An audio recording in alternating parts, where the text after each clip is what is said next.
आपका यूनिक प्रज्ञान यूट्यूब परिवार में मैं प्रज्ञान सर हार्दिक स्वागत करता हूं, वंदन करता हूं, अभिनंदन करता हूं। प्यारे साथियों, सुबह के 5 बज चुके हैं और जिस प्रश्नोत्तरी 50 का आप बेसब्री से करते हैं इंतजार, वह प्रश्नोत्तरी 50 लेकर के आपके बीच उपस्थित हूं। जैसा कि आपको विदित है, प्रश्नोत्तरी 50 का मुख्य उद्देश्य आपके अध्ययन का आपको रिविजन कराना। वन लाइनर शैली में 50 महत्वपूर्ण प्रश्नों को बहुत कम समय में आप प्रतिदिन करते हैं रिवाइज साथियों। तो इस अध्ययन श्रृंखला से जुड़ने के लिए फटाफट वीडियो को लाइक और शेयर कर दीजिए। चैनल पर पहली बार होंगे तो चैनल को सब्सक्राइब करके बगल में बने हुए बेल आइकन से ऑल बटन को प्रेस करिए, जिससे कि आने वाले नए वीडियो का नोटिफिकेशन आपको सबसे पहले मिल सके। तो बिना समय गंवाए प्रारंभ करेंगे पाठचर्या को और देखेंगे आज का अध्ययन बिंदु। लेकिन उससे पूर्व देखते हैं प्यारा सा मॉर्निंग कोट्स। क्रोध के समय थोड़ा रुक जाएं और गलती के समय थोड़ा झुक जाएं। किसी से उलझने से अच्छा है अपने लक्ष्य पर कार्य करें। लक्ष्य मिलते ही सभी लोग आपकी जयकार करेंगे, पुराने गिले शिकवे भुला देंगे। तो साथियों, आप अपने लक्ष्य पर हमेशा कार्य करते रहिए, समय के साथ सब कुछ सही हो जाएगा। बस अपनी मंजिल को पा लीजिए।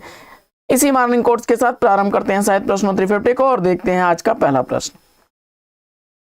भ्रमर गीत को ध्वनि काव्य किसने कहा है? भ्रमर गीत को ध्वनि काव्य की संज्ञा देने वाले आचार्य रामचंद्र शुक्ल जी हैं। प्रश्न संख्या 2 है कि आदिकाल को संधि एवं चारण काल नाम किसने दिया? आदिकाल को संधि एवं चारण काल नाम देने वाले राम कुमार वर्मा जी हैं। अगला प्रश्न संख्या 3 है, कुइयां जान किस विधा की रचना है?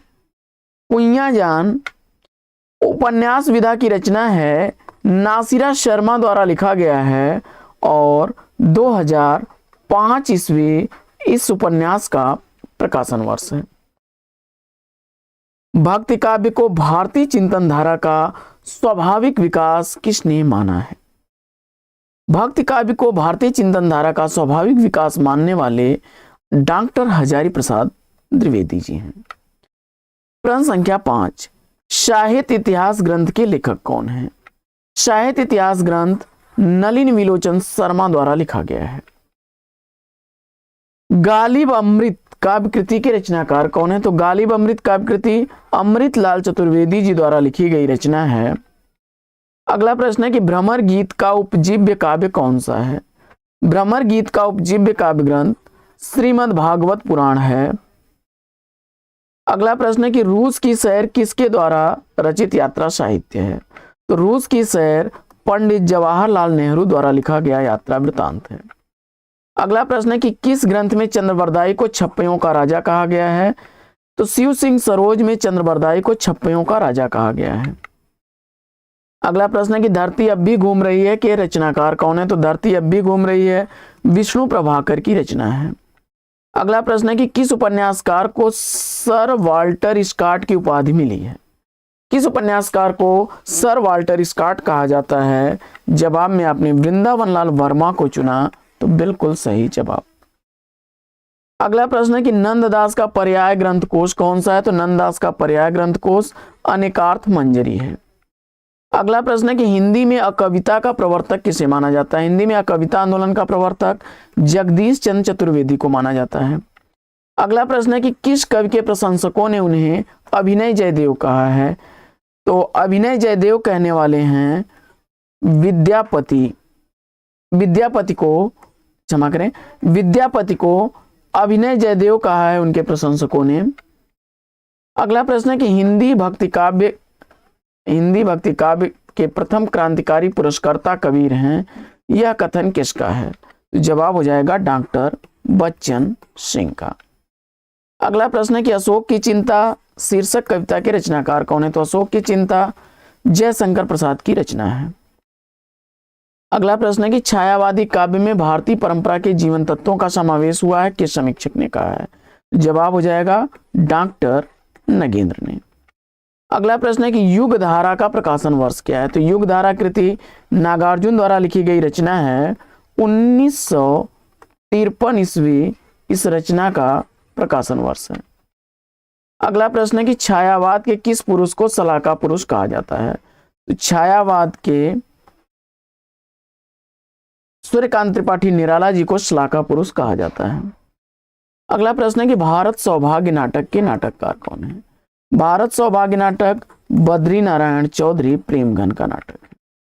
अगला प्रश्न है कि अमीर खुसरो को महाकवि या कवियों के राजकुमार की संज्ञा किसने दी है? तो जवाब हो जाएगा डॉक्टर ईश्वरी प्रसाद ने।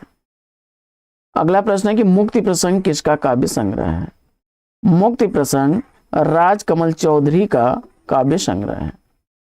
अगला प्रश्न है कि हिंदी का जातीय इतिहास किसकी रचना है? हिंदी का जातीय इतिहास रामविलास शर्मा की रचना है। संस्कृति के 4 अध्याय के लेखक कौन हैं?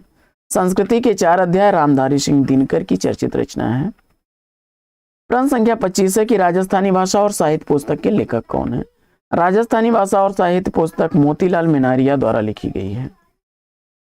अगला प्रश्न है कि नागार्जुन द्वारा लिखा गया उपन्यास एक वृक्ष को उपन्यास का नायक बनाया गया है। नागार्जुन के किस उपन्यास में एक वृक्ष को नायक बनाया गया है? और जवाब में आपने सेलेक्ट कर लिया बाबा बटेश्वर नाथ को, तो बिल्कुल सही जवाब बाबा बटेश्वर नाथ। अगला प्रश्न, अंतराल उपन्यास के उपन्यासकार कौन है? अंतराल उपन्यास मोहन राकेश द्वारा लिखा गया उपन्यास है। 1972 ईस्वी इस उपन्यास का प्रकाशन वर्ष है। अगला प्रश्न है कि कवियों ने के संत सुमित्रानंदन पंत कृति के रचनाकार कौन है? कवियों के संत सुमित्रानंदन पंत, यह रचना हरिवंश राय बच्चन की है। अगला प्रश्न है कि क्रांतिकारी कवि निराला किसकी पुस्तक है? क्रांतिकारी कवि निराला बच्चन सिंह की पुस्तक है। अगला प्रश्न है कि भक्ति काल के किस कवि ने संस्कृत को छोड़कर संस्कृत की शास्त्रीय परंपरा का निर्वहन किया है? तो जवाब हो जाएगा तुलसीदास ने। अगला प्रश्न है कि चक्रव्यूह काव्य संग्रह के रचनाकार कौन है? चक्रव्यूह काव्य संग्रह कुंवर नारायण द्वारा लिखा गया 1956 ईस्वी का प्रकाशित काव्य संग्रह है। प्रश्न संख्या 32 है कि पुरानी जूतियों का कोरस कृति के रचनाकार कौन है?